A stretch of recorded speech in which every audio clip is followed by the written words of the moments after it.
ஒரு கிட்டத்தட்ட என்ஜினியர் படிச்சுட்டு நகராட்சி நிர்வாகத்துல அவங்க வேலைக்கு சேர்றதுக்கு கிட்டத்தட்ட பாத்தீங்கன்னா 35 லட்சம் 40 லட்சம் கொடுத்துருக்காங்க.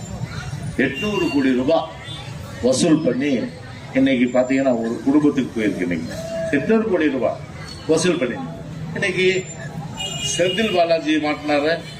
அதே 10 ரூபாய் செந்தில் பாலாஜி, அந்த 10 ரூபாய் செந்தில் பாலாஜி மாதிரி இப்போ நேரு இப்போ மாட்டின்னு இருக்காரு. இப்போ அதனால இடி வரோம், இடி விசாரணை பண்ணோம், எல்லாம் நடக்க போகுது.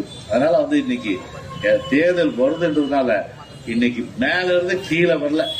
தேர்தல் வர்றதுக்காக இல்ல, கிட்டத்தட்ட 5 வருஷமா இன்னைக்கு பார்த்தா உள்ளாட்சி பொறுப்புல இருக்கிற கவுன்சிலர்ல இருந்து, தலைவர்கள் இருந்து, மேயர்ல இருந்து, அதே போன்று எம்எல்ஏல இருந்து, அதே போன்று சட்டமன்ற உறுப்பினர்ல இருந்து, அமைச்சர்ல இருந்து, அதே போன்று முழுமையா அமைச்சரவை அத்தனை பேருமே இன்னைக்கு கூசாம இன்னைக்கு லஞ்ச லாவணத்துல இன்றைக்கு இந்த அரசு திளைத்து வருது.